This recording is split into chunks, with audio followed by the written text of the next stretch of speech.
welcome to our program this afternoon. This is Kababayan today, and I am G. Tanji. After one of the most divisive campaigns in modern history that included statements for mass deportations, maligning immigrants from Mexico, and scapegoating Muslim Americans, the end of DACA restricting H-1Bs and building a wall, Donald Trump has won the election and tomorrow will become the 45th president of the United States. Just a couple of numbers for you. There are about 300,000 undocumented Filipinos in the United States. It's important that you are informed. That's why we have our immigration updates with Reeves, Miller, Zhang, and Diza. This immigration update is brought to you by Reeves, Miller, Zhang, and Diza, a professional law corporation. Joining us once again, Attorney Flomy Diza. Thank you so much for being here mula sa San Francisco. Thank you, G, for having me again. Tomorrow is a very historic day, ano? It is. Yeah, everybody's either you're excited, you celebrate it, or you're feared, you know. Nakakatakot. Anxious, yeah. Ako natatakot ako.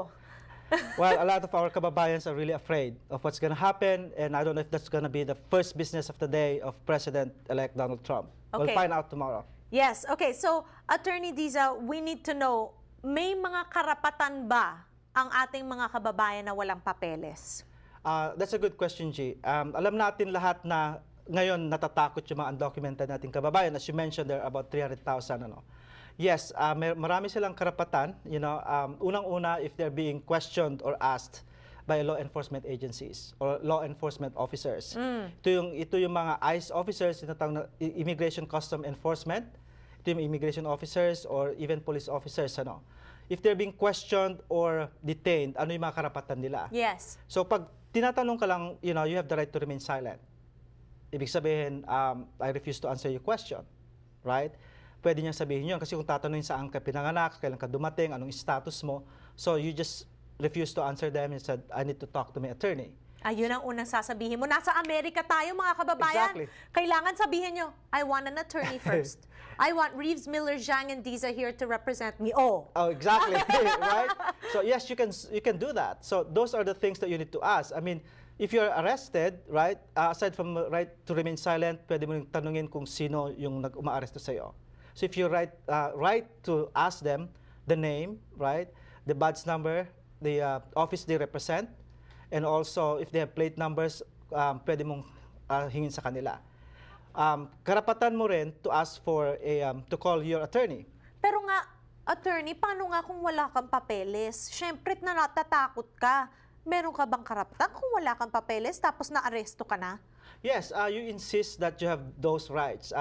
Usually kami mga immigrant advocates, ano, at saka yung mga non-profit organizations or immigration attorneys, meron kami pinibigay sa kanilang card.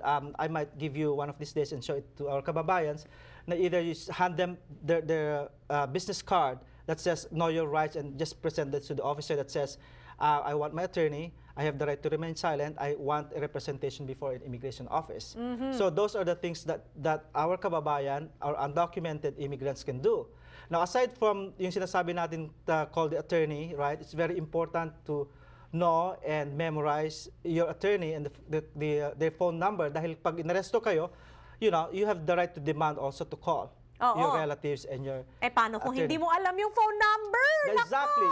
You need to carry with you the business card of your attorney, at the same time memorize and remember the telephone numbers. Okay, but the first thing that you do not do under any circumstances is lie. Yeah, that's very important, right? Wag mong sasabihin citizen ka kung that's hindi number ka one. citizen. Kasi kung hanapin, that would be used against you in the future if you admit something that's not true. So, better to just keep quiet than saying anything.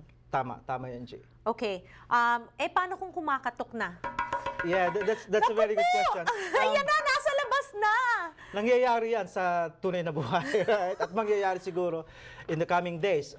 Yung sinasabi natin, right to refuse to search your home, right? So hindi lang sa bayan, G, kasama yan sa sasakyan at saka sa workplace. So if the immigration officer come knocking at your door, pwede mong silipin kung sino yan, tanungin kung sino sila, right? If they say we're from immigration, sabihin nila, huwag mo silang papasukin because the moment that you open the door, that's an implied consent for them to enter. So wag papasukin. Ang tanungin mo, sino sila, and then do you have a search warrant?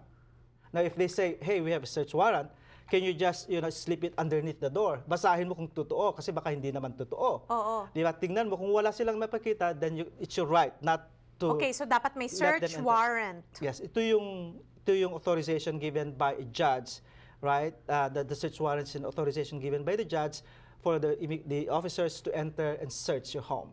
Okay, paano kung wala ka sa bahay? Sabihin na natin nasa public place ka, kunwari nasa park ka, tapos biglang, ayan na, hinabol ka. Paano yun? Ganun din, the same thing. So if they're gonna ask you, are you Juan de la Cruz? Sabihin mo, Sinong nagtatanong? Sino po kayo? Tungkol saan yan? So kung may papel ka ba, then you say, I don't want to answer your question. I have the right to remain silent, and I want to call Atty. Diza of Ridge, Miller, Zhang, and Diza regarding my rights. Right. So that he can represent me before, the removal or immigration proceedings. Oo, kailangan talaga informed kayo. Mga kababayan, if you are facing deportation, you really need an attorney. Seryoso to. Bukas si President Trump na. At magbabago talaga ang ihip ng hangin. Please, attorney, can you invite our kababayans to get in touch with your office should they find themselves in this predicament? Yes, we have 4 offices, Las Vegas, Los Angeles, Pasadena, San Francisco, and Manila. We have free office consultation. Libre po yan at meron po tayong payment plan. Call us for consultation.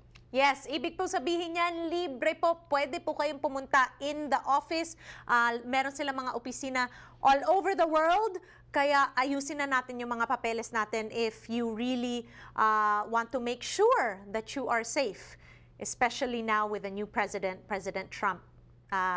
Who will be our 45th president tomorrow. Ayan po. Okay, maraming salamat, Attorney Flomy, for visiting us once again. Thank you again, Chief. Have a great day. Alright, maraming salamat mga kababayan. Magbabalik tayo dito sa Kababayan Today.